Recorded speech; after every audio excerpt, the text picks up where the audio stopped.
오늘 정결법을 주신 목적이란 제목을 가지고 우리 말씀 나누도록 하겠습니다. 레위기 15장 31절입니다. 레위기 15장을 11장부터 15장까지를 사실 다룰 텐데 대표적으로 레위기 15장 31절 우리 한 절 말씀 우리 같이 한 목소리로 읽도록 하겠습니다. 너희는 이와 같이 이스라엘 자손이 그들의 부정에서 떠나게 하여 그들 가운데에 있는 내 성망을 그들이 더럽히고 그들이 부정한 중에서 죽지 않도록 할지니라. 아멘.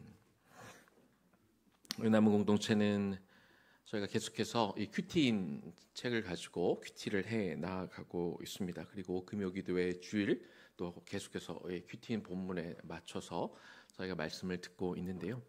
이 큐티인이라는 책을 발행하는 교회가 그 분당에 있는 우리들 교회잖아요.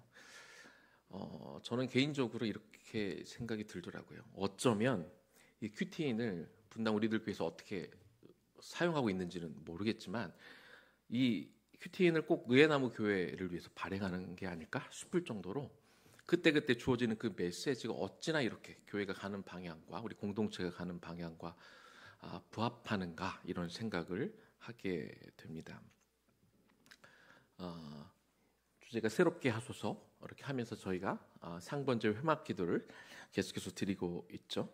아침에는 큐티를 하고 저녁에 드리는 상번제는 우리가 계속해서 그 회막 기도를 올려드리면서 옛사람을 벗는 기도 그리고 새 사람을 입는 기도 이 기도문들을 성도들이 작성하고 또 금요일에는 같이 읽으면서 같이 기도하면서 나아가는데 저는 올해 레위기를 하는지는 전혀 몰랐지만 저희가 이 기도문을 하면서 또 레위기가 이렇게 저희가 같이 묵상하게 되는 이런 과정들을 통해서 참 하나님의 섭리가 있다.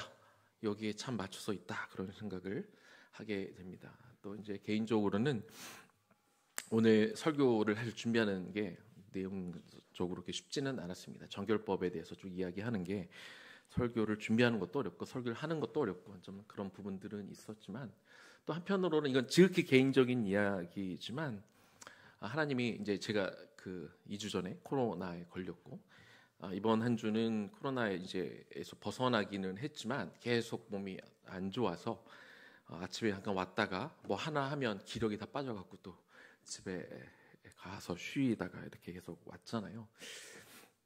그런데 왜 이렇게 무기력할까라는 그런 생각을 해봤는데 또 오늘 설교하고도 그래도 연관이 있지 않을까? 이 죄의 문제를 계속해서 다루면서 이 코로나라는 게 결국 바이러스가 사람의 몸에 들어오는 거잖아요. 이 바이러스가 들어왔을 때 이것이 사람을 얼마나 무기력하게 만드는지 얼마나 힘없게 만드는지 이거를 굉장히 이렇게 몸으로 느낀 한 주였고 이렇게 마찬가지로 코로나가 죄는 아니지만 이 죄가 사람의 몸에 들어왔을 때 사람이 영적으로 얼마나 무기력해질 수 있는지 하나님이 좀 몸소 겪게 하시지 않았나? 이건 지극히 제 개인적인 생각인데요. 또 이것들을 경험하면서 또 이 말씀을 나눌 수 있어서 또 의미가 있다 그런 생각을 해보았습니다. 하나님이 율법을 이스라엘 백성들에게 주셨습니다. 총 613가지의 법을 주셨죠.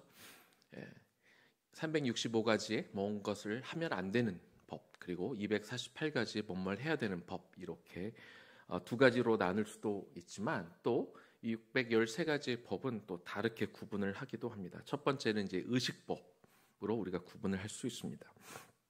의식법에는 제사법, 절기법, 성막법 그리고 제사장의 의복 그리고 오늘 다루게 될 이 정결법 등이 들어가 있습니다.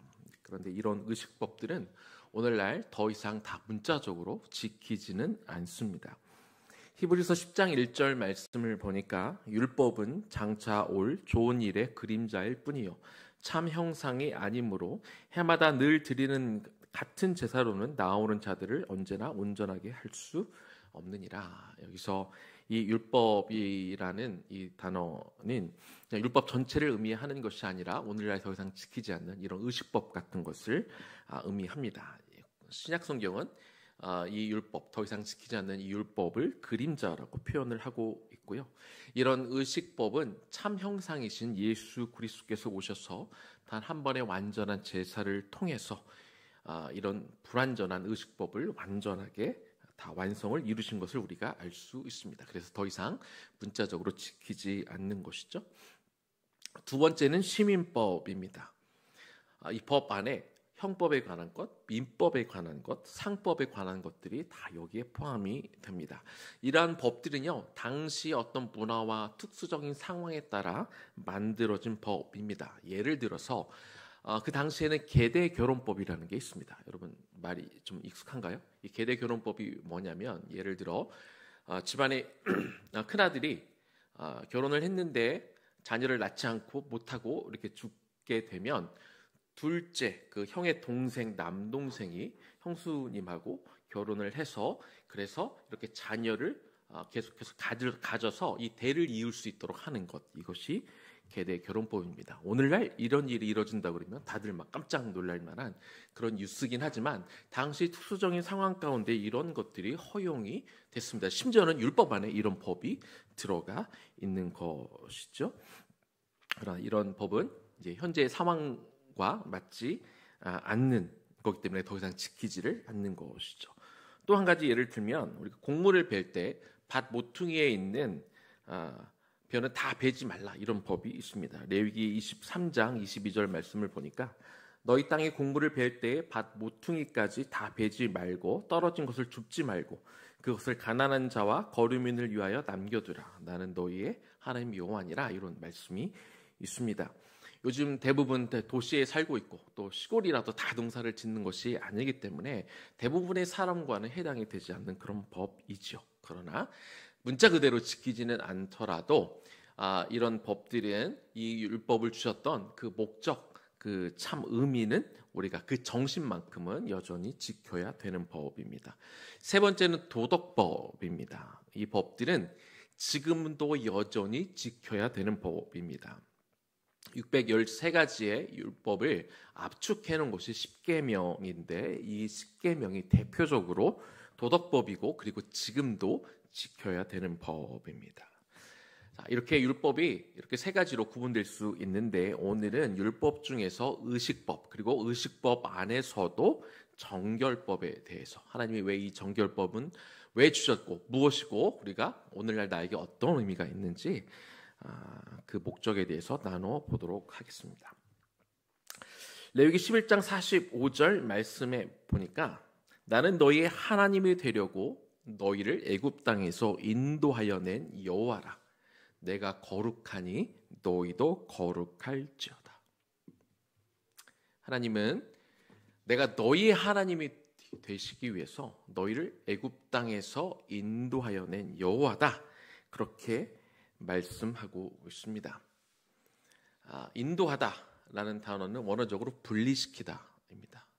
애굽 땅에서 하나님을 믿지 않는 그 백성들, 음란과 우상을 섬기는 그 땅 가운데 그들을 두지 않으시고 그들을 어떻게든 거룩하게 만들기 위해서 그 땅 가운데 끄집어내서 완전히 분리시키시는 하나님의 마음을 우리는 볼 수 있습니다. 하나님은 저와 여러분의 하나님이 되기 위해서 저희더러 거룩을 요구하는 것입니다. 우리가 거룩해야 계속해서 우리가 하나님의 백성으로 남을 수 있기 때문에 하나님은 우리에게 거룩을 요구하십니다.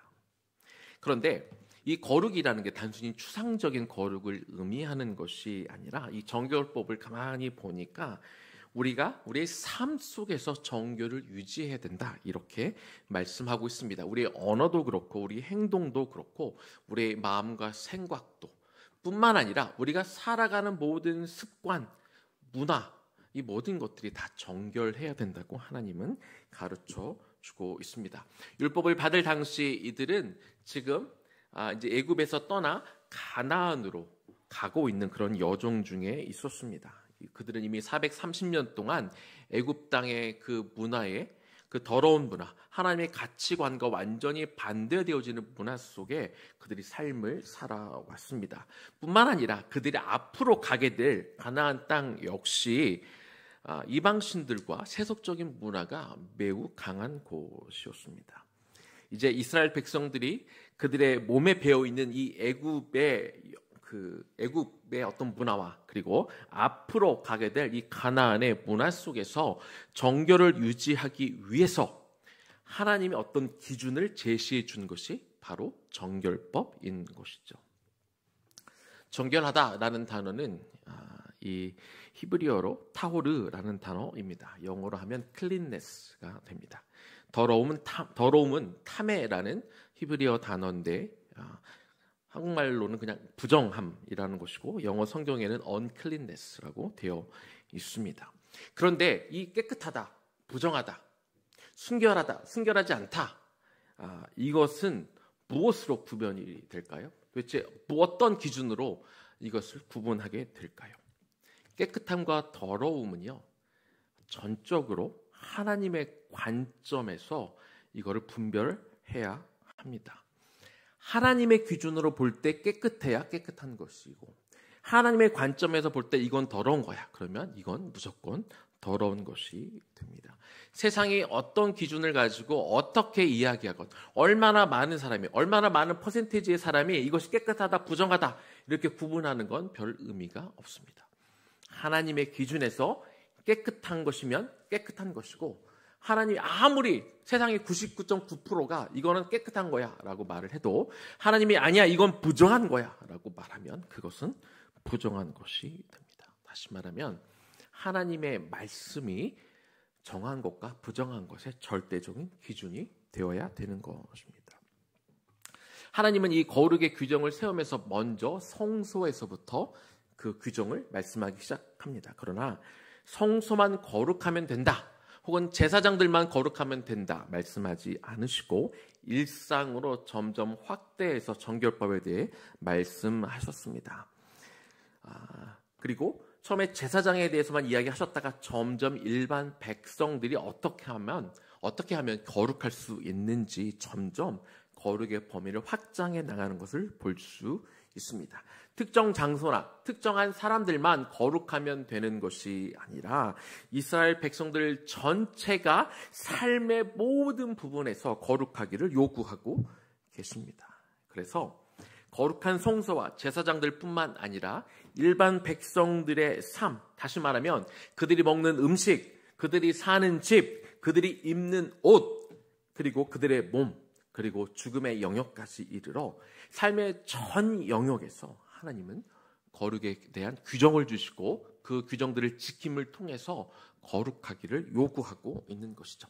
11장부터 먼저 14장까지 간단하게 좀 보겠습니다. 11장에서는요, 음식법 규정이 있습니다. 하나님은 먼저 정한 짐승과 부정한 짐승을 구분하셨습니다. 덧붙여서 먹을 수 있는 것과 먹지 못할 것을 이렇게 구별해서 하나님이 나누어 주셨습니다. 예를 들면 하나님이 정한 범주에서 되새김질을 하지 못하면 부정한 짐승으로 분류하십니다. 그래서 돼지는 부정한 음식, 먹으면 부정하게 되는 그런 짐승으로 이렇게 구분이 되었습니다. 그런데 하나님이 태초에 천지를 창조하시면서 돼지도 창조하셨을 텐데, 그러면 그 돼지가 태어날 때부터, 창조가 되었을 때부터 부정했을까요? 그렇지는 않습니다. 하나님은 천지 만물을 지으시면서 하나님이 창조한 모든 생물이 다 보기에 좋았다, 이렇게 말씀하셨습니다. 그럼에도 불구하고, 보기에 좋았음에도 불구하고 하나님은 그러나 돼지를 부정한 짐승으로 규정하시고, 그리고 그 음식을 먹는 것 또한 부정한 일이라고 이렇게 정해 놓으신 것이죠. 왜 하나님이 그렇게 하셨을까요? 그것은 이스라엘 백성을 하나님이 특별히 선택하시고 그들을 거룩한 백성으로 삼으셨기 때문에 그들은 다른 민족들과 구별되어 살아야 했습니다. 그들의 민족은 다른 삶을 살아야 했습니다. 그래서 정한 음식과 부정한 음식을 하나님이 구별해 두시고 너희는 타 민족과 구별되어 살아야 되기 때문에 하나님이 정한 이 음식을, 돼지 자체가 부정해서가 아니라 하나님이 그렇게 정해 놓으시고 너희가 거룩한 백성이 되기 위해서, 하나님 앞에 순종하는 백성이 되기 위해서 너희는 이것들을 먹지 말도록 규정하시고 이것을 지키게 하심으로 우리는 하나님의 백성이야. 우리는 하나님이 선택하신 민족이야. 우리는 하나님 앞에 특별히 구별되어진 백성들이기 때문에 우리는 거룩하게 살아야 돼. 이렇게 이 음식을 먹지 않으므로 그 책임을 다하며 살아야 하는 것이죠. 레위기 12장은요, 산모에 대한 법을 주셨습니다. 성경은요, 여러 곳에서 자녀를 낳는 것이 얼마나 축복인지에 대해서 많은 곳에서 말씀하고 있습니다. 그럼에도 불구하고 자녀가 태어나는 것이 축복인 것과는 별개로 아담과 하와의 범죄로 인해서 여성은 피를 흘리는 해산의 고통을 겪어야 했고, 그리고 태어난 자녀들은 안타깝지만 모두 원죄를 가지고 태어나서 다 모두가 죄인으로 태어날 수밖에 없습니다. 또한 여인이 출산하면서 흘린 산혈로 인해서 하나님은 그 피를 흘린 것 때문에 그 여인은 한동안 부정하다, 이렇게 규정을 하십니다. 왜냐하면 하나님은 피는 생명과 같은 것이라고 그렇게 가르쳐 주셨는데, 출산과 함께 여성이 많은 피를 흘릴 수밖에 없기 때문에 그렇습니다. 그래서 피가 유출이 되면서 그 여인의 몸이 온전해질 수가 없게 되는 것이죠. 그러면서 하나님은 일정 기간을 두시고 남아이가 태어나면 40일을, 그리고 여아가 태어나면 80일을 회복하는 기간을 두시고 40일째 되는 날, 80일째 되는 날에 제사를 통해 그 여인이 정결하도록 하셨습니다. 언뜻 보면 불공정하다고 생각할 수 있겠죠. 아니, 하나님이 귀한 이 축복으로 내가 자녀를 낳았는데 왜 이것이 부정한 거야? 왜 나는 그 시간 동안 나가지도 못하고 왜 나는 부정한 취급을 당해야 되지? 라고 생각할 수도 있습니다. 그러나 이걸 구속과 한번 연결시켜 보면 또 한편으로 우리가 이해할 수 있는 부분이 있는 것 같아요. 약 40일 동안, 80일 동안 하나님은 먼저 우리 이 여성들이 회복된 시간을 주기도 하지만 이 40일 동안 나가지 못하고 부정한 상태에 있으면서 그들이 바라는 것이 무엇일까요? 우리가 회복되어지는 것, 우리가 정하다고 인정받는 것을 굉장히 갈급해하지 않겠습니까? 이 40일, 80일의 의미가 정확히 어떤 것에 있는지 누구도 명확하게 설명하고 있지는 않지만, 죄를 지은 우리가 역시 이처럼 이 여인들이 이 속죄 제사를 통해 다시 내가 회복되어지기를 간절히 소망하는 것처럼 우리의 영이 깨끗해져 영원한 생명을 얻기를 그렇게 간절히 바라고 원해라 라는 그런 마음으로 하나님께서 이런 규정을 정해주지 않았나, 개인적으로 그렇게 묵상해 보았습니다. 13장에서는요, 나병과 같은 악성 피부병에 대한 규례를 주고 있습니다. 악성 전염병은 급속하게 번지는 특성이 있기 때문에 가족과도 격리하고 그리고 진영 바깥에 머물면서 완치 판정을 받을 때까지 떨어져서 머물러 있어야 됩니다. 악성 전염병은요, 초기에는 작은 단점으로 나타나지만 금방 확산이 돼서 온 몸에 다 드러나게 되어 있습니다. 그래서 이 제사장이 환부를 직접 보고 판정을 내리는데, 이것이 완치가 되는지 매 일주일마다 검사하고 또 재검사함을 통해서 그래서 최종적으로 부정한지 아닌지를 판단하게 그렇게 하나님이 하셨습니다. 그리고 이 나병과 같은 피부병에 관해서는요, 이것이 전염될 수 있는 그런 확률 때문에 그들이 지나가다가 이 일반 사람들을 보게 되면 나는 나병 환자라는 것들을 반드시 알려서 접촉을 피하도록 만드셨습니다. 나병 환자 입장에서는 이것이 부끄럽기도 하고 굉장히 민망할 수는 있겠지만 공동체의 안전을 지키기 위해서 하나님은 이와 같은 규정을 만드신 것입니다. 하나님이 이처럼 이 나병과 같은 이 악성 피부병을 개인이 알아서 하게 하지 않으시고 제사장을 통해 판단하게 하시면서 이 죄가 얼마나 급속도로 번져나갈 수 있는지 그 위험을 판단하고 이스라엘 백성들에게 죄는 이처럼 금방 급속도로 퍼질 수 있는 거야, 이런 인식을 심어주면서 죄를 경계하도록 이와 같이 피부병에 대한 규례를 주심을 통해 죄가 빨리 인식된다는 것들을 그들이 알 수 있도록 하나님은 이렇게 리마인드 시켜주신 것이죠. 14장에는요, 집에 곰팡이가 생겼을 때의 규례입니다. 이스라엘 백성들이 앞으로 살게 될 이 가나안 땅은 이 우기와 건기가 뚜렷한 곳이죠. 그리고 우기가 지나게 되면 자연스럽게 이 집안 곳곳에 곰팡이가 피기 쉬운 환경 가운데 놓여져 있었습니다. 그래서 이 건물에 곰팡이가 일단 생기게 되면 7일 동안 집을 폐쇄하게 됩니다. 그리고 집 앞에 나와 있는 이 색점, 이 곰팡이 균이 있으면 그것을 흙을 긁어서 성 밖에 버리도록 하였습니다. 왜냐하면 작은 색점을 그냥 놔두면 이 곰팡이가 금방 다 번져서 집안 전체를 부정하게 만들 수 있기 때문에 그렇죠. 가구나 옷에 이런 곰팡이 색점이 나타나도 똑같은 규정을 절차를 밟게 되어 있습니다. 마찬가지로 하나님은 작은 죄라도 전염성이 강하기 때문에 곰팡이 규례를 통해서 이 정결법이 얼마나 중요한지를 그 정결 의식을 고취하도록 하나님이 하신 것이죠. 그런데 여기서 이 곰팡이 규례에서 우리가 주목해야 될 것이 뭐냐면 이 곰팡이가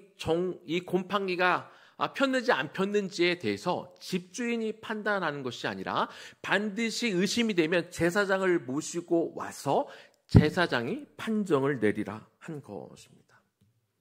여러분, 사실 이 곰팡이가 폈나 안 폈나 정도는요, 그냥 어느 정도 인지 능력이 있는 성인이면 누구나 다 판단할 수 있습니다.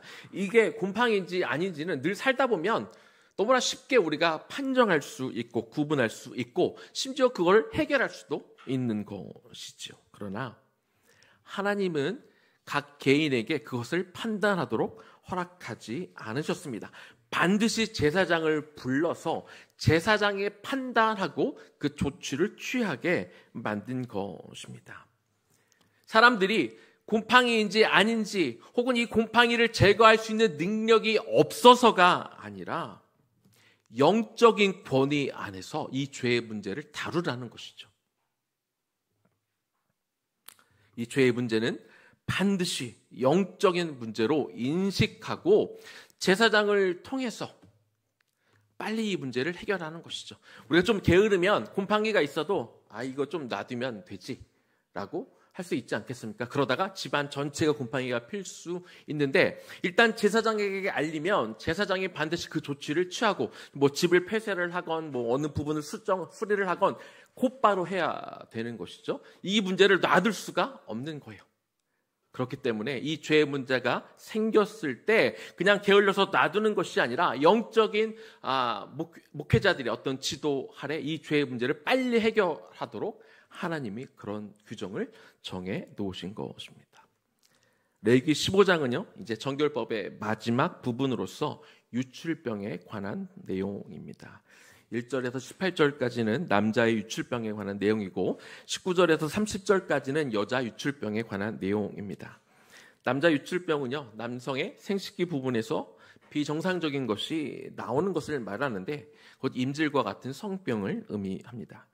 여자 유출병은 두 가지로 나누어지는데 정상적인 유출과 비정상적인 유출로 나눕니다. 정상적인 유출은 여성의 이 생리 현상을 말하는 것이고 비정상적인 유출은 성병으로 인한 유출을 말하는 것입니다. 그런데 정상적인 부부 관계 상에서는요, 절대로 유출병에 걸리지 않는다고 합니다. 비정상적인 관계 속에서 이런 유출병이 생긴다는 것이죠. 그러면 이런 유출병, 특별히 이 한국 사회에서 이런 부분을 얘기하는 게 쉽지는 않은데 하나님은 왜 이런 부분을 이렇게 명확하게 성경에 기록하고 있는 것일까요?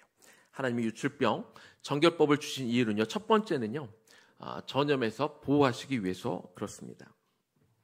이 당시 이스라엘 사회에서는 이 전염이라는 것에 대해서 굉장히 그런 개념이 생소하던 그런 시대였습니다. 그래서 하나님은 이 전염을 예방하기 위해서 철저한 조치를 명령하고 있는 것이죠. 유출병이 있는 사람은요, 지금 그 죄로 인해서 부정한 존재도 되지만 문제는 이 전염병이기 때문에 그가 있던 모든 곳, 그가 앉아있던 침상이든지 어느 곳에 있든지 그가 있으면 이것이 어떤 바이러스 때문에 부정해져서 그가 앉았던 모든 곳은 다 빨아야 된다고 그렇게 이야기하고 있고, 그리고 그와 접촉한 모든 사람도 다 옷을 빨고 물로 몸을 씻도록 규정하고 있습니다. 이 율법이 주어진 지가 이제 3,500년이 흘렀는데요. 이러한 규정들은 현대 의학에서 시행하고 있는 감염 예방 조치에 비해서 절대 떨어지지 않는 그런 위생적인 조치인 것이죠. 특별히 레위기 15장 13절 말씀을 보니까 유출병이 있는 자는 그의 유출이 깨끗해지거든 그가 정결하게 되기 위하여 이레를 센 후에 옷을 빨고 흐르는 물에 그의 몸을 씻을 것이라. 그러면 정하리니. 자, 이 유출병 환자가 나온 후에 그가 입었던 모든 옷을 빠는데 어떻게 빨라고 합니까? 흐르는 물에 빨아야 된다. 이렇게 말씀하고 있습니다. 그런데 흐르는 물에 빠는 게 당연한 거 아니야? 라고 생각할지 모르겠습니다만 사실 이 명령은 굉장히 획기적인 명령입니다. 왜냐하면 오늘날 여러분 의학 드라마 보면 의사가 수술하기 전에 이렇게 쫙 하고 가서 뭔가 이렇게 하지 않습니까? 그렇게 흐르는 물에 손을 씻도록 되어 있는데 현대 사회에서 의사가 이렇게 흐르는 물에 손을 씻게 된 거는 약 150년밖에 되지 않았다고 합니다. 그 전까지는 의사들도 세균에 의한 감염에 대해서 잘 몰랐기 때문에 수술이나 이런 거를 할 때, 집도를 할 때 그냥 고여있는 물에다가 대야에다가 물을 받아서 손을 씻는 게 일반적이었는데 19세기 오스트리아의 제멜 바이스라는 의사가 반드시 의사는 흐르는 물에 손을 씻어야 된다 이렇게 주장한 것이 받아져서 지금은 누구나 다 흐르는 물로 씻게 되는 거죠. 이처럼 성경의 규정은 굉장히 앞서 나가는 규정이라는 것을 우리가 알 수 있습니다. 이처럼 전염에서 보호하시기 위해서 하나님이 이 유출법을 주셨다면 두 번째 이유는요. 가정의 성결을 지키기 위해서입니다. 하나님은 이런 유출법, 정결법을 통해서 이스라엘 백성들의 건강을 지키기 원하셨습니다. 뿐만 아니라 하나님은 또한 이런 법을 지킴을 통해서 이스라엘 백성의 가정의 순결, 그리고 더 나아가 영적인 순결을 지키라고 하셨습니다. 15장에 보면 가장 많이 등장하는 단어가 하나 있는데요. 그게 뭐냐면 침상이라는 단어입니다. 6번 등장하는데요.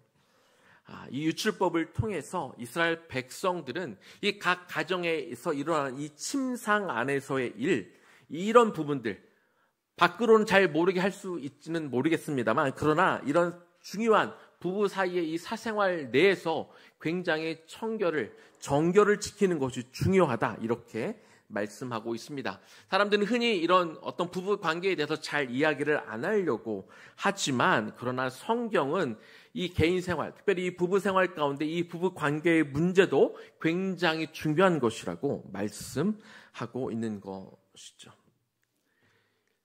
건강한 부부 관계를 맺지 않는 가정이 많아질수록요, 그 가정만 문제가 생기는 것이 아니라 공동체에 악영향을 주게 됩니다. 성적 탈압과 문란은 개인의 문제를 넘어서서 가정의 문제로, 또 가정의 문제를 넘어 공동체에 치명적인 영향을 끼칠 수밖에 없습니다. 소돔과 고모라가 왜 타락하고 왜 공동체가 전체적으로 망했습니까? 그 각 가정들이 타락하기 시작하면서 이것이 전체적으로 퍼지게 되면서 공동체 전체가 하나님께 심판을 받은 것이죠. 지금 우리가 사는 이 시대는 성이 상품화되고, 그리고 쾌락과 즐거움을 추구하는 것, 이런 것들이 잘못된 것이라기보다 개인적인 권리로 받아들여지는 그런 문화 속에 우리는 살고 있습니다. 우리 어린 자녀들이 이른 나이 때부터 성적인 영상과 그리고 정보들에 노출될 위험이 매우 심각한 그런 사회에 살고 있는 것이죠. 그래서 이 시대에 사는 우리들은요, 우리 어린 아이들 때부터 우리가 안심할 것이 아니라 경건과 거룩함을 추구하는 삶이 무엇인지 철저하게 가르쳐 주어서 이 아이들이 정결을 지키며 살아가도록 우리가 가르쳐야 되는 것이죠. 하나님은 모든 시간과 공간 속에 거하시며 우리를 지켜보고 계십니다. 그렇기 때문에 우리는 사적이고 은밀한 공간에서도 하나님이 지켜보신다는 것들을 우리가 잊지 않고 늘 거룩하게 행동해야 되는 것입니다. 세 번째입니다. 유출병 정결법을 주신 이유는요, 우리의 신앙을 정결케 하시기 위해서입니다. 아까도 잠깐 말씀을 드렸지만 이스라엘 백성들이 장차 살게 된 가나안 땅은 건기와 우기가 아주 뚜렷한 곳이고 우기 때 비가 내리지 않으면 1년 농사가 망하게 됩니다. 당시 가나안 땅 원주민들은 바알과 아세라라는 두 신들을 섬겼는데 이 두 신들은 풍요를 상징하고 그리고 이 비를 관장하는 신으로 그렇게 여겼습니다. 그런데 이 두 신들을 섬기면서 그 가나안 땅에는 이렇게 제사를 지내는 그런 성전들이 그들에게도 있었는데 그 두 신을 섬기는 제사가 굉장히 음란했습니다. 가나안 백성들은요, 신전에서 제사를 드리는데 제사가 뭐냐면 그 신전을 섬기는 여사제들과 함께 집단적인 성관계를 맺는 것, 이것이 제사였습니다. 왜냐하면 그들이 성전에서 성적인 관계가 이루어지면 하늘에 있는 바알신, 남신을 상징하고요, 아세라신, 이것은 여신을 상징하는데 그 두 신이 자극을 받아서 그들도 하늘에서 사랑을 나누면 그 결과로 이 땅에 필요한 비를 내려준다. 그들은 이렇게 믿었습니다. 이 땅에 충분한 비가 내려서 그들이 먹고 사는 문제를 해결하기 위해서, 그리고 그들은 이 가나안 우상 숭배를 빌미로 해서 신전에서 온갖 비정상적인 그리고 부적절한 유출을 자행하고 있었던 것입니다. 하나님은 가나안 땅에서 어떤 일이 벌어지고 있는지 너무나 잘 알고 계셨습니다. 그리고 이스라엘 백성들이 그 땅에 가게 되면 그들의 이 음란한 문화를 그들이 또 노출되기도 하고 쉽게 받아들일 것에 대해 하나님은 염려하신 것이죠. 그래서 하나님은 심지어 이런 정결법에 이런 규정도 있습니다. 정상적인 부부 사이에서 누리게 하신 이 부부 관계가 있지만, 그러나 정상적인 관계 속에서 이루어진 부부 관계라 할지라도 그 부부 모두에게는 하루 동안 회막에서 집행되는 제사에 참여하지 못하게 했습니다. 이방신을 섬기는 제사에 참여하지 못한 게 아니라 하나님을 섬기는 제사에도 들어가지 못하게 한 것이죠. 레위기 15장 18절 말씀입니다. 남녀가 동침하여, 여기는 부부 사이를 이야기하는 거예요. 남녀가 동침하여 설정하였거든 둘 다 물로 몸을 씻을 것이며 저녁까지 부정하리라. 지금 부부 사이에 맺은 이 성적인 관계를 지금 죄라고 말씀하시는 게 아닙니다. 이건 죄가 아니기 때문에 그렇습니다. 그래서 다른 죄들을 지었을 때는 그 죄를 속죄하기 위해서 제사를 드리라고 하셨는데 지금 여기서는 뭘 하라고 그랬죠? 그저 몸을 씻으라. 그냥 부정한 상태이기 때문에 몸을 씻으라, 이렇게만 말씀을 하셨습니다. 그러면서 제사에는 참여할 수 없다. 그러니까 이 아침 제사, 오후 제사가 있는데요. 저녁까지 부정하다는 얘기는 하루 안에 있는, 낮 시간에 있는 그 제사에는 참여할 수 없다. 이렇게 하나님이 말씀하시는 것이죠. 몸은 하나님이 거하시는 성전이며 몸의 상태는 영적인 생활에도 영향을 미치게 마련입니다. 특별히 하나님 앞에 올려드리는 제사에 참여할 때 하나님은 당신의 백성들이 어떤 마음가짐으로 참여하기를 원하시는지 이 규정을 보면 우리가 이해할 수 있습니다. 다시 말씀드리지만 부부 사이에 정상적인 관계를 맺었다 할지라도 하나님은 그 부분이 하나님 앞에 나가서 제사를 드릴 때 어떤 영향을 줄 수 있고 하나님 앞에 온전한 제사를 드릴 수 없을 수 있기 때문에 그날만큼은 하나님 앞에 제사를 드리는데 참여하지 못하도록 한 것이죠. 당시의 가나안 문화는요, 심지어 성전에서조차 성적으로 문란하였는데요. 하나님은 이 법을 통해서 이스라엘 백성은 하나님 앞에 나아올 때 성적인 것에 조금이라도 영향을 받지 않고 오직 하나님 한 분께만 집중하도록 하셨다. 우리는 이 법을 주신 그 정신을 우리는 알아야 될 것입니다. 또 한편으로는요, 신약시대를 살아가는 저와 여러분 모두에게 하나님은 두 주인을 섬길 수 없다, 이렇게 명령하셨습니다. 두 주인을 섬기는 것, 하나님 이외에 다른 것을 주인으로 섬기는 것은 곧 간음한 것과 같다. 하나님은 또한 이렇게 경고하셨습니다.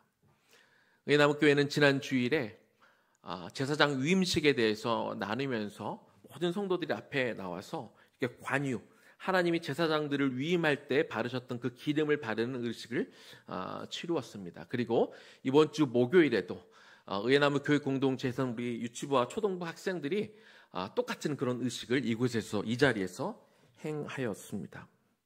관유를 바르는 것, 그것이 뭘 의미하는 것이라고요? 거룩하게 성별되었다. 그리고 거룩하게 성별되었다는 것은 무슨 의미라고요?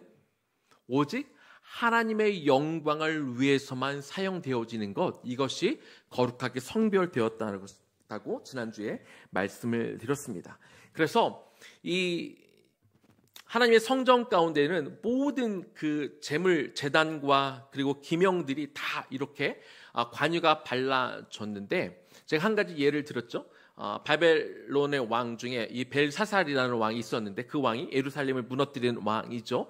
거기서 물건들을 침략해 오면서 성전에 있는 기명들까지, 관유가 발라져 있는 기명들까지 다 가지고 왔는데, 어느 날 벨사살 왕이 그 기명, 관유가 발라진 이 컵에다가 여기에 술을 부어서, 포도주를 부어서 마시다가 즉시 그 자리에서 죽었다는 이야기를 전해드렸습니다. 컵이라 할지라도 관유가 발라졌기 때문에, 그래서 하나님 앞에 성별되고 구별되어졌기 때문에 이 컵은 반드시 하나님을 위해서만 사용되어져야 되는 것이지요. 이것은 오늘날 저와 여러분에게도 똑같이 적용된다고 말씀하셨습니다. 하나님은 베드로전서 2장 9절을 통해 저와 여러분 모두를 왕같은 제사장으로 삼으셨습니다. 우리의 눈에 보이지는 않아도 결국 구약시대 하나님께서 모든 제사장들에게 관유를 바르신 것처럼 저와 여러분에게도 다 기름을 부으신 것이죠. 그러면 저와 여러분은 어떻게 살아야 됩니까? 하나님께서 구별된 제사장으로서, 거룩하게 성별되어진 제사장으로서 오직 하나님을 위한 목적으로만 살아야 되는 것이죠. 제가 이 부분을 어떻게 설명드렸습니까? 그래서 모두가 목사가 되어야 되고, 모두가 전도사가 되어야 되고, 모두가 선교사를 해야 되고, 모두가 교회에 와서만 일을 해야 된다는 의미가 아니라, 하나님의 영광을 위해서 살아야 된다는 것은 내가 무슨 일을 하건, 내가 직장에서 일을 하건, 내가 비즈니스를 하건, 내가 사업을 하건, 내가 어떻게 돈을 벌건 그 과정과 목적이 전부 하나님을 위한 것이 되어야 된다는 것이죠. 과정도 정직해야 되고, 우리가 성실하게 일해야 되고, 이 사람은 정말로 믿을 만한 사람이야, 함께하고 싶은 사람이야. 그런데 그 사람이 왜 이렇게 귀하고 아름답고 존귀하고 함께하고 싶은지 알아봤더니, 이 사람은 하나님을 믿는 사람이구나. 이렇게 거룩하게 구별되어지는 것, 이것이 우리가 살아야 되는 이유인 것이죠. 하나님이 정결법을 주신 이유는요, 우리가 물론 육적인 음란함도 벗어야 되지만, 우리가 두 주인을 섬길 때, 우리가 다른 목적을 가지고 이 세상을 살아갈 때, 나의 어떤 개인적인 욕망을 이루기 위해서 살아가는 모든 것이 다 부정하다, 이것은 음란한 것이다, 하나님이 보시고 있기 때문에 우리가 정말 한 주인 한 분만을 섬김을 통해서 우리의 거룩을 지켜야 될 줄로 믿습니다. 이제 말씀을 마무리하겠습니다. 레위기 15장 31절 말씀 다시 한번 제가 읽어보겠습니다. 너희는 이와 같이 이스라엘 자손이 그들의 부정에서 떠나게 하여 그들 가운데에 있는 내 성막을 그들이 더럽히고 그들이 부정한 중에서 죽지 않도록 할지니라. 31절에서 하나님이 뭐라고 말씀하셨냐면, 내 성막을 그들이 더럽힐까 봐, 그래서 그들이 죽임을 당할까 봐 이렇게 말씀하고 있습니다. 여기서 성막은요, 단순히 성막 자체만을 의미하는 것은 아닙니다. 31절을 다시 보면 그냥 성막이 아니라 그들 가운데에 있는 내 성막이라고 이렇게 표현하고 있습니다. 당시 이스라엘 백성들이 사는 곳은요, 그들이 이 직사각형 모양의 진을 치고 살았는데 성막이 그 진의 한 가운데 놓여져 있습니다. 따라서 그들 가운데 있는 내 성막을 더럽힌다라는 것은 단순히 성막만을 더럽힌다는 의미가 아니라, 이 성전을 중심으로, 이 성막을 중심으로 살고 있는 이스라엘의 모든 삶을 가리키는 것입니다. 그래서 성막에서의 모든 제의적인 행사를 할 때도 거룩해야 하지만, 성막을 중심으로 살아가는 그들의 모든 삶이 다 거룩해야 된다. 하나님이 이렇게 말씀하고 있는 것이죠. 정결법은요, 단순히 먹고 마시는 어떤 우리가 먹고 사는 문제에 대해서 주의를 기울여라 하는 정도가 아닙니다.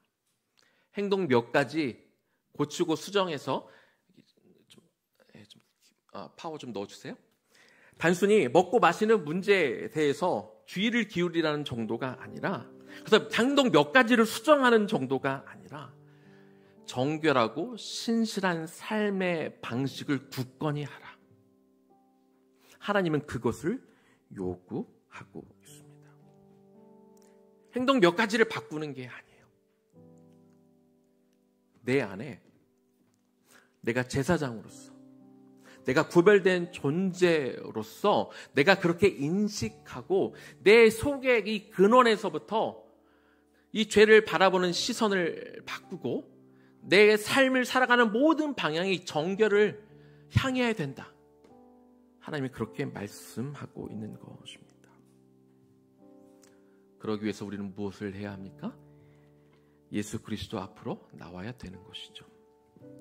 마가복음 5장 25절 이하에 보면 12해 동안 혈루증을 앓았던 여인에 대한 이야기가 나옵니다. 이 여인이 어느 날 예수님에 대한 소문을 듣게 됩니다.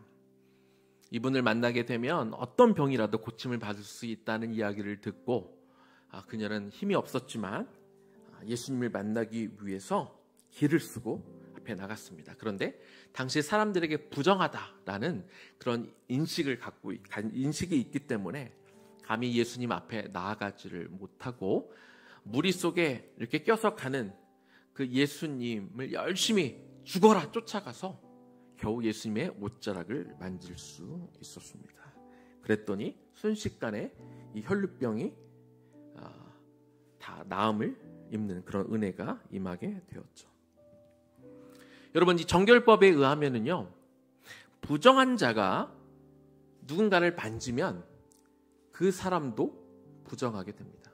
자, 그러면 혈루병을 앓은 여인은 부정한 사람인데, 부정한 사람이 예수님을 만졌기 때문에 그러면 원래는 어떻게 돼야 돼요?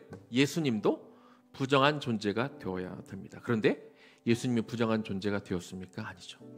예수님이 부정한 존재가 되신 게 아니라 그 예수님으로 인하여 그 예수님을 만졌기 때문에 부정하다 여겨졌던 혈루병 여인이 깨끗이 나음을 입게 됩니다. 우리가 죄를 짓고 살게 되면은요, 우리 죄 때문에 이 작은 죄라도 그냥 방치하고 두게 되면 이 죄가 점점 커지게 되고, 그래서 다른 이들에게까지 영향을 끼치게 됩니다. 그러나 우리가 어떤 죄를 지었건 예수님을 만지게 되면, 예수님의 옷자락이라도 만지게 되면 예수님은 우리의 부정함을 다 씻어 주시는 것이죠. 당시 정결법에 의하면은요, 이 부정을 벗고 정결함을 입기 위해서 번제와 속죄제를 드리게 하셨습니다. 번제와 속죄제는 다 1차적으로는 죄를 씻기 위해 하는 것이죠. 이것은 예수 그리스도의 흘리신 그 보혈로 우리가 깨끗게 될 수 있음을 상징하는 것입니다. 그런데 이 속죄제는 자신이 잘 모르고 지은 죄 때문에 하는 의식이라고 말씀을 드렸죠. 내가 부지 중에 내가 잘 모르고 내가 죄를 지으려는 의도가 아니었는데 결과적으로 누구를 상하게 했다든지 해서 하는 죄, 이것이 속죄제입니다. 그리고 또 번제를 드리게 하셨습니다. 번제는 내가 알고도 지은 죄를 속함받기 위한 것이죠. 그러나 이 번제의 가장 큰 목적이 뭐라고요?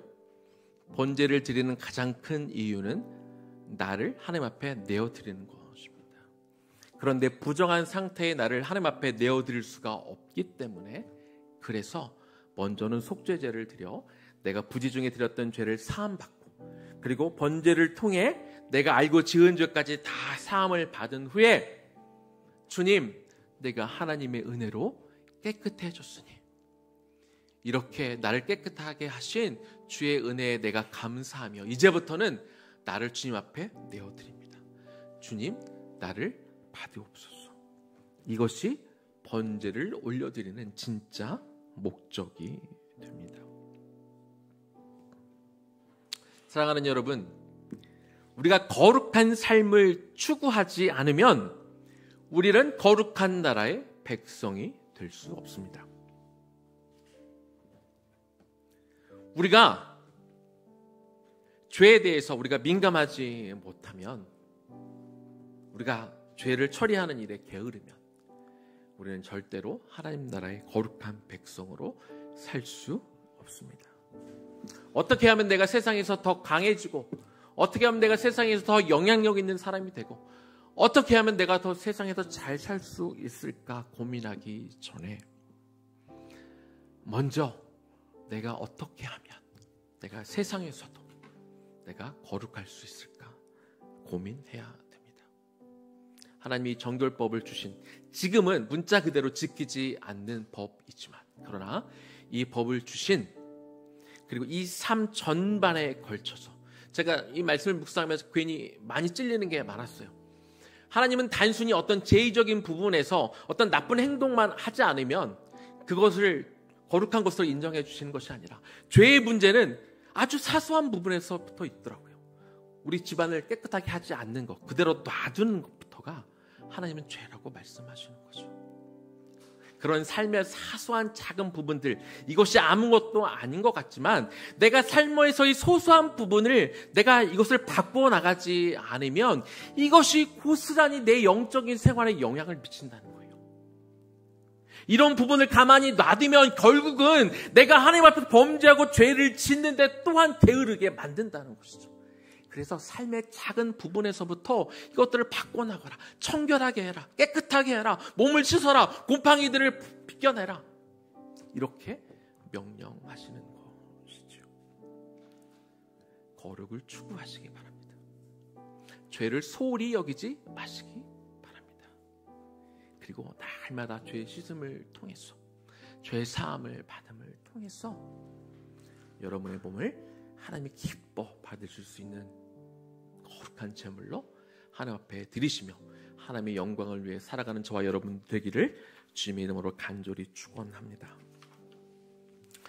우리 아까 처음 찬양, 예배 찬양 마지막 곡을 불렀던 곡 한 번 더 우리 불렀으면 좋겠습니다. 주님 나에게 정결한 마음 주시옵소서. 우리 들은 말씀 기억하며 이 찬양을 하나님 앞에 올려드리겠습니다. 정결한 마음 주시옵소서. 정결한 마음 주시옵소서. 오 주님, 정직한 영을 새롭게 하소서. 정결한 마음 주시옵소서. 정결한 마음 주시옵소서. 오 주님, 정직한 영을 새롭게 하소서. 나를 주님 앞에서 멀리하지 마시고 주의 성령을 거두지 마옵소서.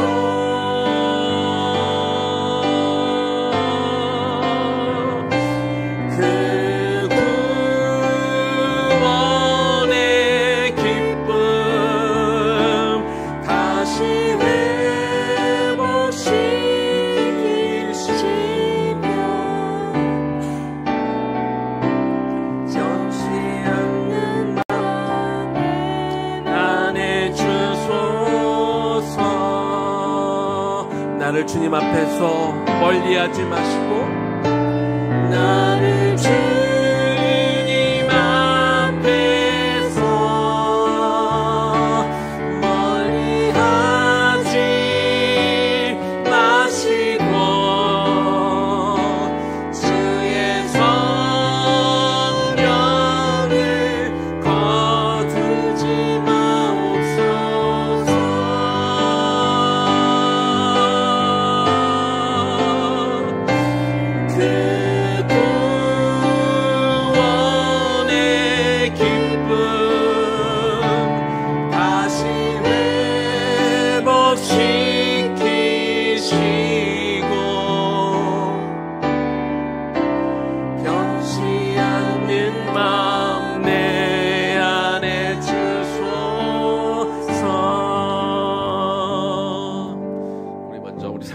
회막기도, 옛사람을 벗는 기도 먼저 우리 하나님 앞에 올려드리면 좋겠습니다.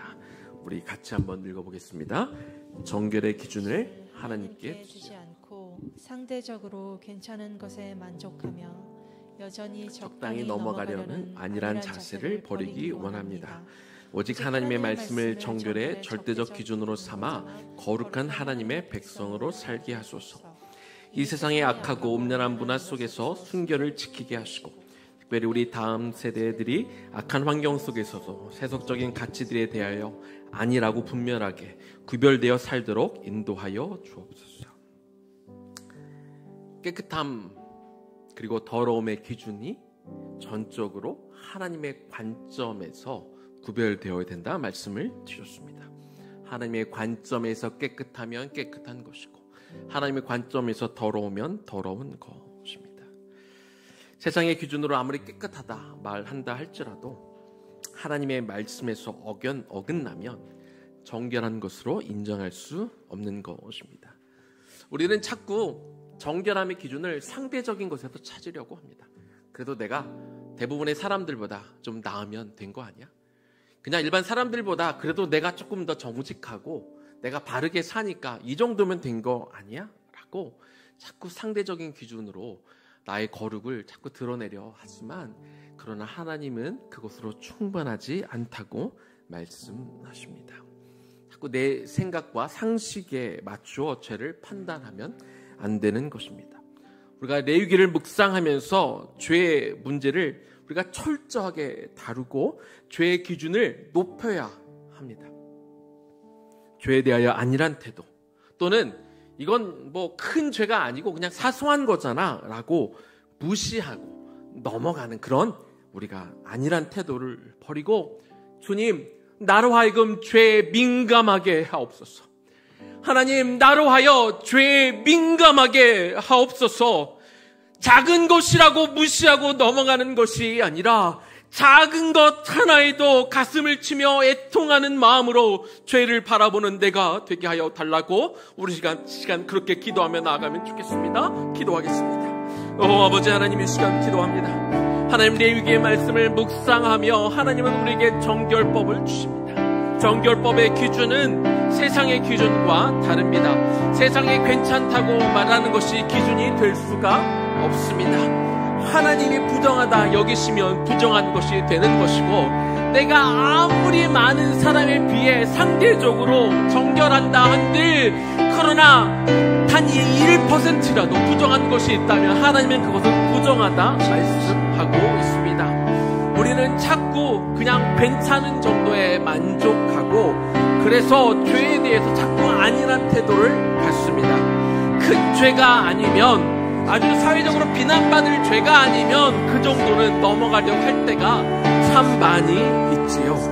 그러나 우리가 이 죄에 대해서 안일한 순간, 이 정도는 괜찮다고 타협하는 순간, 그 작은 죄가 내 안에 들어와 어느 틈에 순식간에 번져 내 전체를 부정하게 만들고 내 영적인 것들을 야금야금 무너뜨려 결국에는 내 영 전체가 부정하게 만드는 것, 이것이 죄의 능력이자 죄의 힘인 줄을 우리가 깨닫기를 원합니다. 그래서 우리가 이 죄에 대하여 우리가 적당히 넘어가지 않게 하여 주시옵소서. 이 정도는 괜찮다고 말하지 않게 하여 주시옵소서. 하나님의 말씀과 늘 비교해 비추어 보게 하여 주시옵소서. 하나님이 이런 결단과 행동이 하나님의 말씀에 비춰 괜찮은 것인지 보게 하여 주시옵소서. 그래서 하나님, 아니라고 하는 것에 대하여 아니라고 말할 수 있게 하여 주시고, 세상이 다 괜찮다고 말하여도 아닌 것은 아닌 것으로 우리가 나아가게 하여 주시옵소서. 아버지 하나님, 작은 것 하나 별것 아닌 것 같지만 하나님이 여러 가지 정결 규례를 통해서, 피부병 규례를 통해서, 또 곰팡이 규례를 통해서 이 작은 죄 하나가 얼마나 커지는 것인지, 그래서 스스로 괜찮다 판단하지 않게 하시고 반드시 제사장을 부르게 하셨습니다. 제사장을 오게 해서 이건 부정한 것이다, 지금 당장 즉시 집을 폐쇄하고 다 긁어내라 이렇게 명령하십니다. 그냥 놔두면 집안 전체가 조금만 긁어내면 될 걸 집안 전체가 다 부정하게 될 걸 아셨기 때문에 즉시로 내가 스스로 판단해서 내가 행동하는 것이 아니라 반드시 영적인 권위가 있는 제사장을 부르라 하지 않으셨습니까? 이처럼 죄는 무서운 것이며 이처럼 죄에 대한 판단은 엄중한 것이며 이처럼 죄의 문제를 해결하는 것은 우리 인생 가운데 너무나 중요한 문제입니다. 특별히 우리 삶 가운데 우리가 해결해야 될 문제들이 너무나 많이 있습니다. 아버지 하나님, 이 죄의 기준을 우리가 높게 하여 주옵소서. 죄를 철저하게 다루는 사람들이 되게 하여 주시옵소서. 이 죄에 대하여 우리가 경각심을 가지고 이겨내고자 하는 분명한 마음과 태도를 갖게 하여 주시옵소서. 하나님, 적당히 넘어가지 않게 하여 주시옵시고 이 죄의 무서움을 알아 민감하게 반응할 수 있는 그런 삶을 살아가는 우리 모두가 되게 하여 주시옵소서. 그렇게 죄에 대하여 하나님 앞에 철저하게 나아감을 통해서 하나님 앞에 온전히 삶겨지는 백성이 될 수 있도록 도와주옵소서. 우리 한 번 더 기도하겠습니다. 하나님은 거룩에 대한 규정을 처음에 성소에서부터 시작하셨지만 성소만 거룩하면 된다 말씀하지 않으시고 일상으로 확대해서 적용하셨습니다. 처음에 제사장에 대한 규정을 주셨지만 그러나 점점 더 그 범위를 확장해서 모든 백성들이 모든 삶에서 거룩하기를 요구하고 계십니다. 거룩한 성소와 제사장들만 거룩하게 하면 되는 것이 아니라 일반 백성들의 삶, 다시 말하면 그들이 먹는 음식부터 사는 집부터 입는 옷까지 모든 영역에서 전 영역 가운데 거룩을 요구하고 계십니다. 따라서 우리는 삶의 전반을 둘러봐야 됩니다. 내가 내 집안을 정결하게 하는 것부터, 내 책상을 정결하게 하는 것부터, 내 삶의 사소한 문제까지 하나하나 다 점검해야 되는 것이죠. 이러한 것들부터 삶의 작은 부분부터 하나까지 바꾸어 가지 않으면 이러한 것들은 그냥 삶의 일부분, 내 삶의 일부분이 더러워진 것으로 끝나는 것이 아니라 이것이 내 영적인 생활에, 내 영적인 분별력에 영향을 미쳐 나의 모든 부분이 다 더럽게 바뀌기 때문에 그런 것이죠. 결단합시다. 주님, 내 삶의 작은 부분 하나하나까지 내 삶의 영역을 내가 어떤 부분에서 내가 더러운지 깨끗하지 못한지 돌아보게 하시고 주님 생각나게 하여 주시옵시고 삶의 작은 부분까지 하나하나 정결하게 바꿔가는 그런 거룩한 습관을 들이는 삶을 살아가게 해달라고 우리 기도하며 나아갑니다. 기도하겠습니다. 하나님, 이 시간 기도합니다. 하나님, 나의 삶의 이 시간 전반에 걸쳐 거룩해 하나님 돌아보기를 원합니다. 하나님, 내가 이 정도는 아무렇지 않겠지라고 하는 삶의 부분들, 하나님, 내가 집안을 청소하는 것부터 내가 정결을 유지하는 이 모든 습관들부터 하나님, 이러한 것들이 아무것도 아닌 것 같지만 하나님은 이 삶의 작은 디테일한 부분까지 정결법의 규례를 주시면서 이것들을 고쳐나가야 된다 말씀하고 있습니다. 우리가 교회에서 어떤 특별한 일을 할 때만, 제사장들만 거룩한 일을 할 때만 우리가 정결을 유지하면 되는 것이 아니라 우리가 큰 일을 할 때만 우리가 주의하면 되는 것이 아니라 삶의 아주 작은 부분에서부터 눈에 잘 띄지 않는 영역에서부터 하나하나 이 습관들을 고쳐나가라고 말씀하고 있습니다. 눈에 잘 보이지 않는 그런 부분들까지 들추어내어 이런 것들을 바꾸어라, 이것들을 깨끗하게 하는 습관을 길러라, 이런 습관을 가져야 된다. 이것들을 고쳐나가지 않으면 결국 너의 모든 것들을 좀먹게 되어 너의 전 영역이 부정해질 것이다. 하나님은 경고하시며 이렇게 사소한 부분 하나까지 하나님은 지적하시고 그리고 이 부분을 해결하도록 속죄제를 드리고 또 번제까지 드리게 하시는 것이겠지요. 이 하나님이 이런 삶의 아주 사소한 부분까지 건드리시고 이것들을 지켜보게 하시는 아버지의 하나님의 마음이 어디에 있는지 오늘 우리가 알기를 원합니다. 이런 것까지, 하나님 왜 이런 것까지 간섭하십니까? 그것이 아니라 하나님, 이러한 부분, 이 기준을 우리가 높여서 우리가 나가야 되는 것이죠.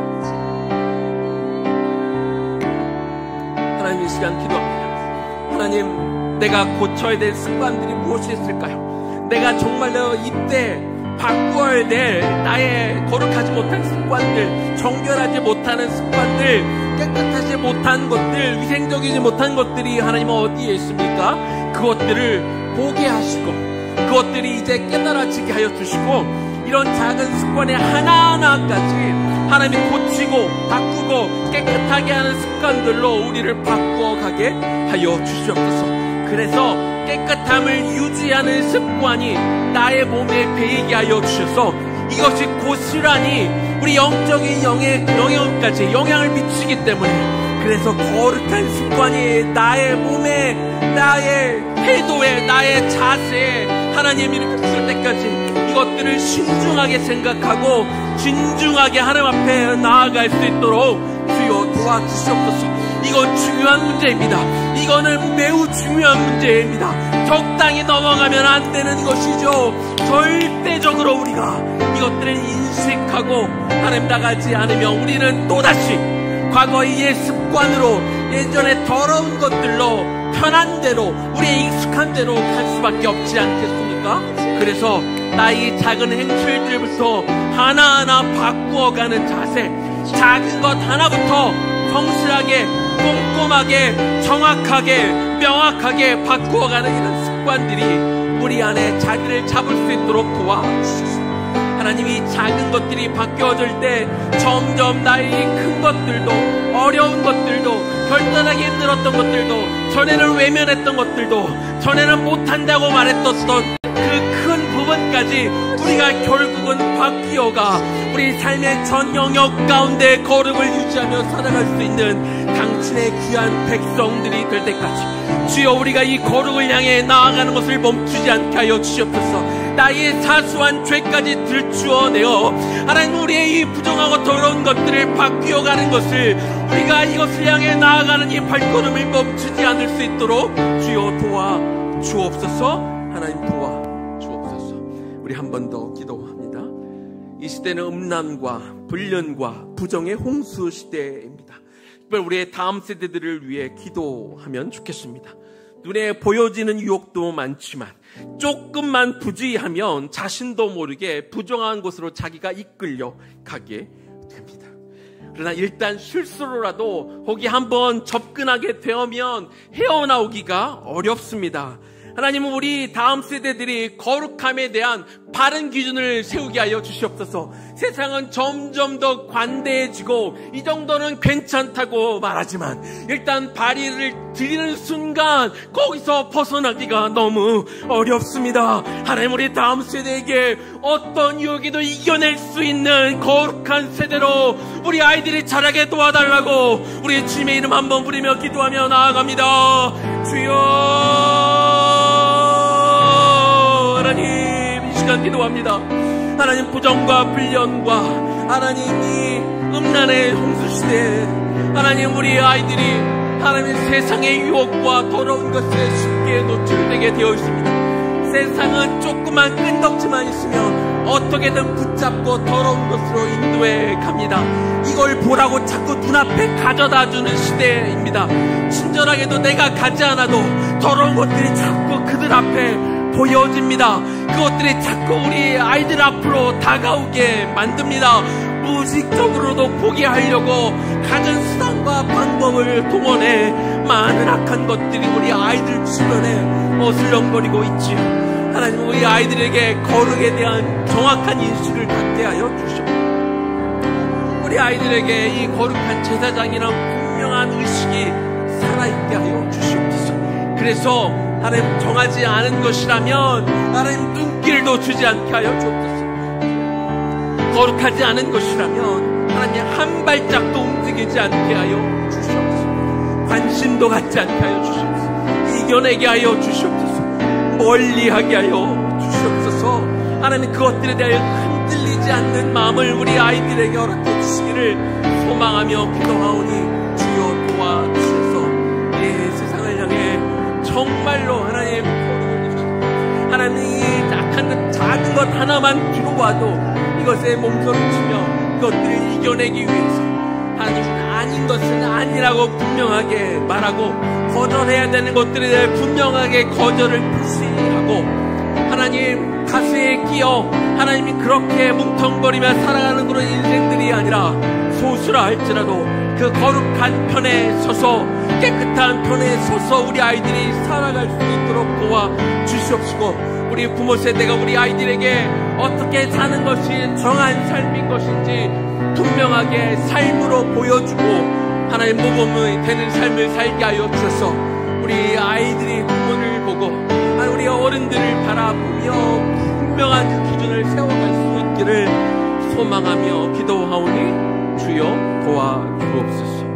거룩한 세대로 우리 아이들이 자라게 하여 주옵소서. 예수님 이름으로 기도 올려드립니다. 아멘. 이 시간 내 삶의 이유라 우리 찬양하겠습니다.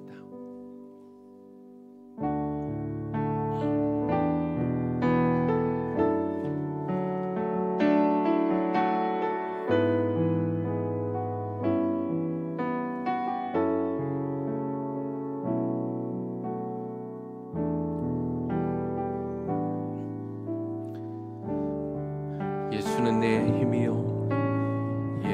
예수는 내 힘이요, 나의 기쁨, 내 참 소망, 그 이름의 생명이 내 삶의 이유라. 오직 주만 따라갑니다. 오직 주만 높임 받으소서.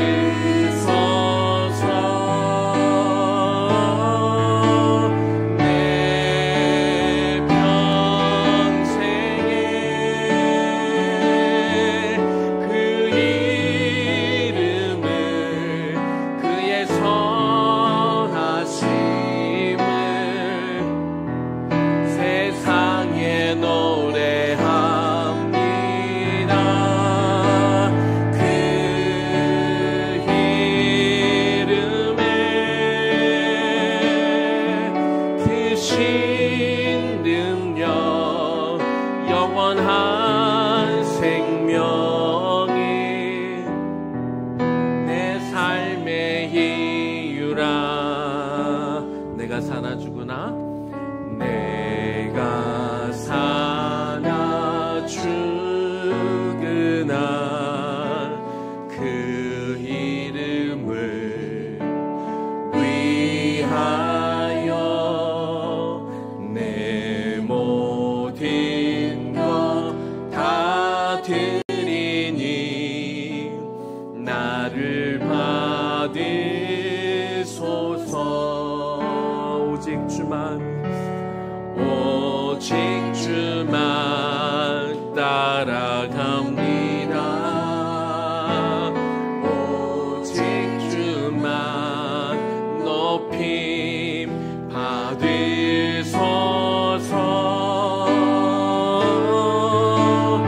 내 평생에 그 이름을, 그의 선하심을 세상에 노래합니다. 그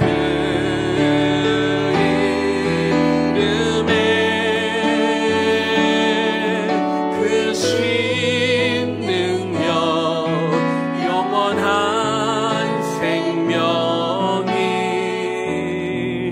내 삶의 이유라. 오직 주만 따라가겠습니다.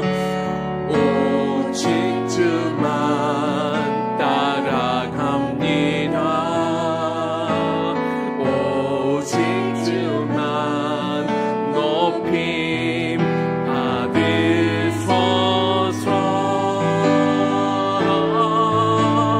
내 평생에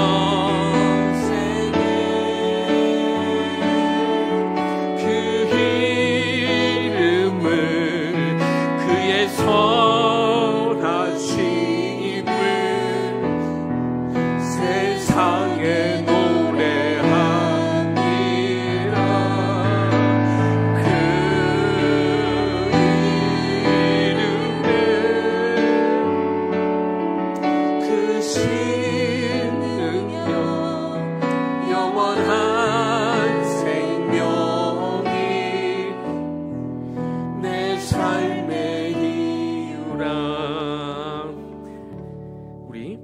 새 사람을 입는 기도, 우리 같이 기도문 읽고 같이 계속 기도하겠습니다.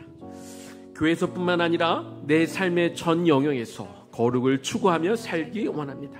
하나님의 백성이라는 분명한 정체성과 함께 성도로서의 책임의식을 가지고 세상과 다르게 사는 것을 기꺼이 선택하며 살게 하소서. 관유가 부어지고 제물의 피가 뿌려진 옷을 입은 제사장이 감히 개인의 욕망과 적용을 위해 살 수 없듯 내가 가는 곳마다 제사장으로서 하나님의 영광을 드러내며 살게 하소서. 사랑하는 여러분, 우리가 이 죄사함을, 우리가 거룩함을 추구하는 이유는 다른 사람들보다 돋보이기 위해서, 깨끗하다고 자랑하기 위해서가 아닙니다. 속죄제를 하는 것도, 번제를 통하여 우리의 죄사함을 받는 것도 결국은 죄사함이 최종 목적이 아니라 나를 깨끗하게 해서 나의 전부를 하나님 앞에 내어드리도록, 내가 깨끗해서 하나님이 나 같은 사람도 쓸 수 있도록 나를 흠없는 제물이 되어 하나님 앞에 드리기 위해서 우리가 속죄하는 것이죠. 하나님, 내가 날마다 이 삶의 작은 영역까지 나를 깨끗하게 함으로 주여 내가 나를 내어드리기를 원합니다. 하나님, 나를 사용하여 주시옵소서. 거룩한 제사장으로, 관유를 부음받은 제사장으로 내 옷 가운데 속죄의 피가 뿌려진 옷을 입고 사는 것처럼 내가 직장을 가게 하시고, 내가 가정에서 일하게 하여 주시고, 내가 비즈니스를 운영하며 하나님의 모든 맡겨진 사명과 영혼을 돌보게 해달라고 주여 나를 주리오니 나를 받으시옵소서. 우리 주님의 이름 한번 부르며 기도하며 여러분을 하나님 앞에 내어드리겠습니다. 주여, 하나님 이 시간 기도합니다. 하나님, 우리가 정결을 구합니다. 하나님, 나의 죄를 씻기를 원합니다. 단순히 구원을 목적이 아니라, 단순히 내가 깨끗함이 목적이 아니라 아버지 하나님, 나를 깨끗하게 씻어 정결하게 씻어 하나님이 받으실 만한 거룩한 삶 제물이 되기를 소망합니다. 하나님, 이것이 내가 살아가는 이유와 목적이 되기를 원합니다. 하나님, 나의 모든 것들을 주님 앞에 다 내어드리기 원합니다. 나를 주님 앞에 올려드리기를 원합니다. 그런데 더러우면 하나님이 받을 수가 없기에, 내가 부정하면 내 안에 더러운 것들로 채워져 있으면 나를 주님 앞에 주님이 사용하도록 내어드릴 수가 없기에, 주님이 받으실 수가 없기에, 그래서 하나님 이 시간 우리가 속죄의 제물로 나를 내어드리며 번제물의 제물로 나를 주 앞에 내어드립니다. 아버지, 나를 씻어 주옵시고 하나님, 나를 번제단 위에 제물로 올려드리오니 나를 태워 주옵소서. 하늘에서 주의 불을 내려 아버지 나를 태워, 하나님 나를 온전히 태워 그 연기로 하나님 향기 나는 그런 화제로 나를 받아 주옵소서. 내 일생에 주님을 위한 일생이 되기를 원합니다. 내 일생에 정말 하나님이 기뻐하신 열매 맺는 삶이 되기를 소망합니다. 그래서 하나님, 내가 거룩을 추구합니다. 하나님, 그래서 내가 죄사함을 열망합니다. 그래서 하나님, 내가 착하게 하나님 앞에 서기를 원하고, 세상이 우리에게 등을 돌리고 세상에 우리를 손가락질한다 하여도 내가 하나님 앞에 제대로 설 수 있다면 그 길을 걸어갈 수 있기를 소망하며 기도하오니, 주여, 우리는 하나님 관유를 부음받은 하나님 제사장임을 잊지 않게 하여 주옵소서. 우리가 나아갈 때마다 우리 옷엔 그 속죄의 피가 뿌려져 있음을 우리가 놓치지 않게 하여 주옵소서. 우리가 관유를 바르고 우리가 그 피가 뿌려진 채로 어떻게 내 욕망을 위해 살며 나의 것을 위하여 살 수 있겠나이까. 아버지 하나님, 우리가 날마다 외치는 하나님 옛사람을 벗는 기도를 통하여 철저하게 나의 허물과 더러움을 벗어내게 하여 주옵시고, 그리스도로 새 옷을 입어 하나님 스스로 친히 하늘에서 부어주시는 관유로 기름 부으심을 힘입어 아버지 하나님 거룩함을 덧입어 그렇게 세상에 나아가 아버지 앞에 나를 내어드리게 되게 하여 주옵소서. 내 모든 것들을 다 내어드리는 내가 되게 하여 주시옵소서. 내가 사나 죽으나 오직 그 이름을 위하여, 그 이름의 생명이 내 삶의 이유가 되기를 원합니다. 내 평생에 아버지 하나님의 그 영광의 그 선하심을 세상에 알리기 위하여, 그 이름의 크신 능력, 하나님의 그 영원한 생명으로 우리가 나아가기 위하여, 하나님 이것이 내 삶의 목적이 되기를 소망하며 기도하오니, 주여 나와 기도하는 당신의 백성 하나님께 그치 죄의 싸움을 받고 씻겨져 주님 앞에 온전한 제물이 되어 그의 모든 삶을 거룩하게 주 앞에 올려드리기를 소망하는 당신의 백성들의 기도를 주여 들으시고 연락하시고 이 제사를 기쁘게 흠양하여 주심을 통하여 이들이 가는 곳에서 그 거룩이 드러나며 하나님의 영광스러운 형상이 드러나며 그가 말하는 것에,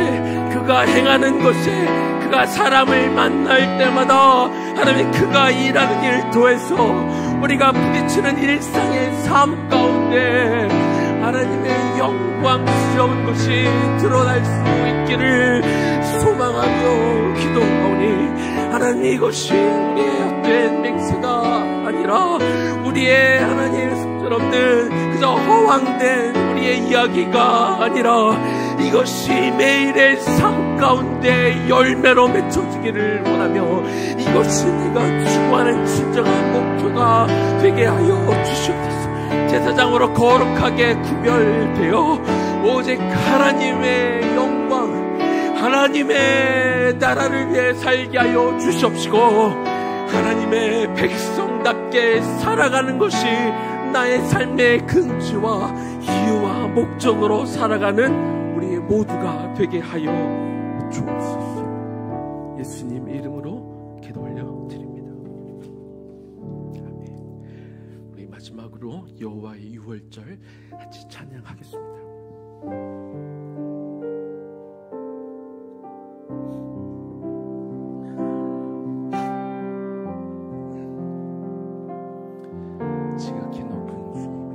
지극히 높은 주님의 나 지성소로 들어가니라. 세상의 신을 벗고서 주 보좌 앞에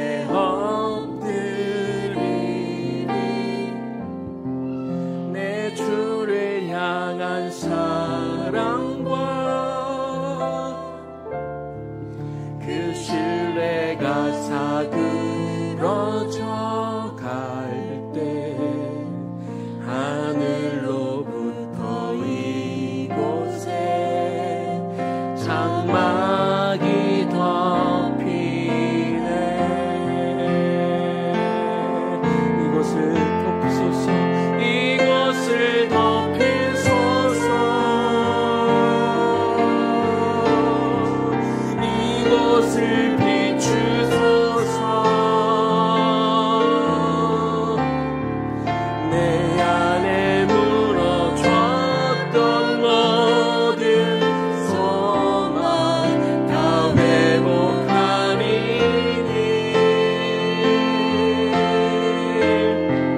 이곳을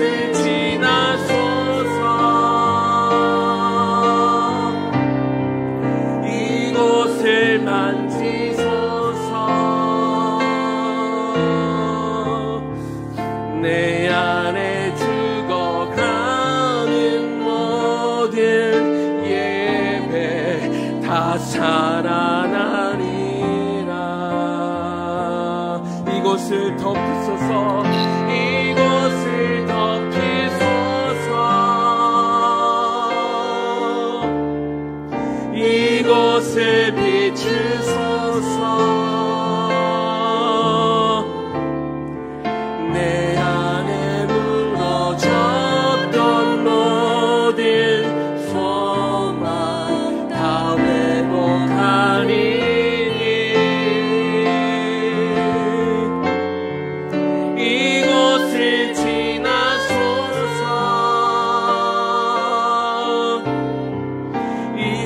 것을 만지소서. 내 안에 죽어가는 모든 예배 다 살아나리라.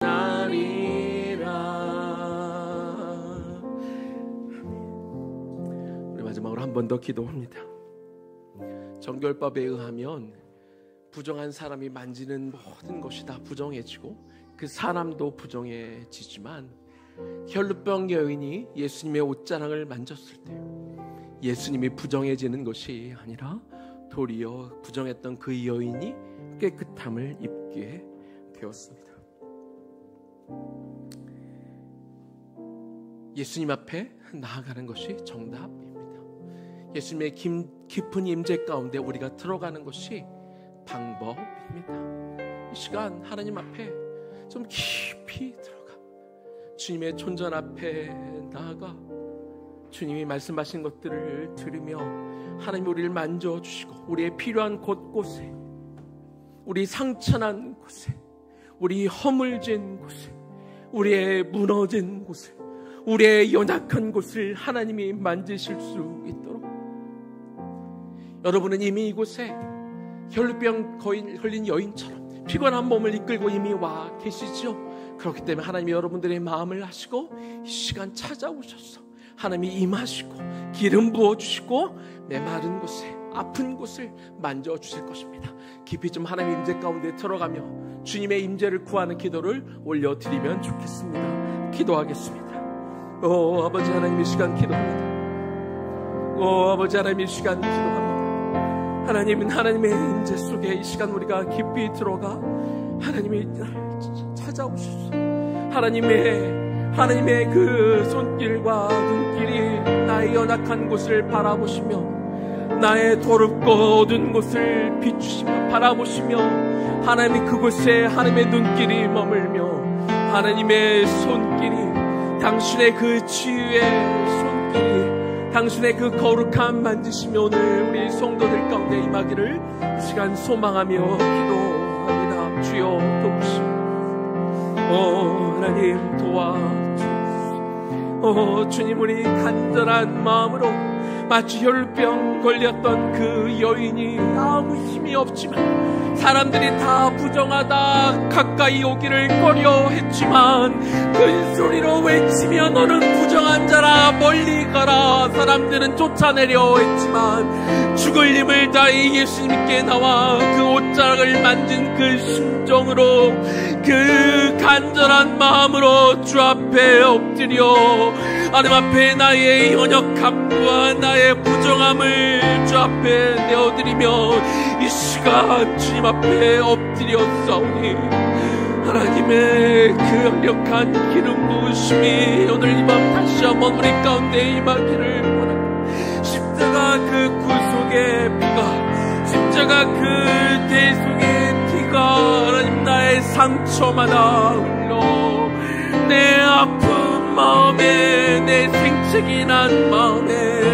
내 상처난 마음에 흘러 그 보혈로 하나님 나의 연약함과 나의 죄와 나의 부족함이 하나님 덮이는 이 밤 되기를 소망하며 기도합니다. 아버지요,